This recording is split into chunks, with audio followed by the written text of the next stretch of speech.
সারা দেশের মতো কুড়িগ্রামের পেট্রোল পাম্পগুলোতেও দেখা দিয়েছে জ্বালানি তেলের সংকট। প্রশাসনের নজর এড়িয়ে বাড়তি দামে তেল বিক্রির অভিযোগও উঠেছে। এতে ভোগান্তিতে পড়েছেন সাধারণ মানুষ, যানবাহনের চালকরা। তেল সংকটে বর্তমান পরিস্থিতি এবং এই বিষয়ে প্রশাসনের পদক্ষেপ নিয়ে বিস্তারিত জানতে কুড়িগ্রাম থেকে সরাসরি যুক্ত হব সহকর্মী মোহাম্মদ জুবায়েরের সঙ্গে।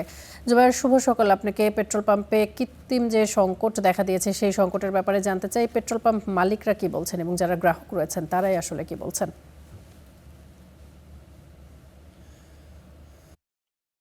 তামান্না, জানিয়ে রাখি যে কুড়িগ্রামের পাম্পগুলোতে বর্তমানে কিন্তু তেলের হাহাকার এক প্রকার চলছে।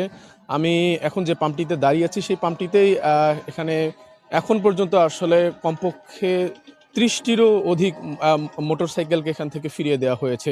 এখানকার যিনি ম্যানেজার রয়েছেন তিনি যেমনটি বলছেন যে এখানে তাদের আসলে তেল নেই, যার ফলে তারা দিতে পারছেন না। তবে অভিযোগ রয়েছে আসলে কৃত্রিমভাবে তেল মজুত করে কুড়িগ্রামের এই পাম্পটি সহ আরও বেশ কিছু পাম্পে তেল মজুত করে কৃত্রিম দাম বৃদ্ধির যে প্রক্রিয়া বা কৌশল সেটি অবলম্বন করছেন পাম্প মালিকগণ। তো এ বিষয়ে আমরা প্রশাসনের সাথে কথা বলেছি গতকাল এবং আজকে সকালেও কথা হয়েছে আমার সাথে। তারা যেমনটি জানিয়েছে যে তারা নিয়মিত অভিযান চালাচ্ছে, পর্যাপ্ত তেল রেখে তেল না দেওয়ার ব্যাপারে কিন্তু তারা বেশ কঠোর। তবে যে নিয়ম নীতি রয়েছে, একজন সর্বোচ্চ ২ লিটার পর্যন্ত তেল নিতে পারবেন মোটরসাইকেল আরোহী, এবং তেল নিতে হলে তাকে তার আগের বারের তেল নেওয়ার রসিদ সেটি দেখাতে হবে। সেটি কিন্তু নিশ্চিত করতে পারবেন এখানকার যে পাম্পের কর্মকর্তারা রয়েছেন।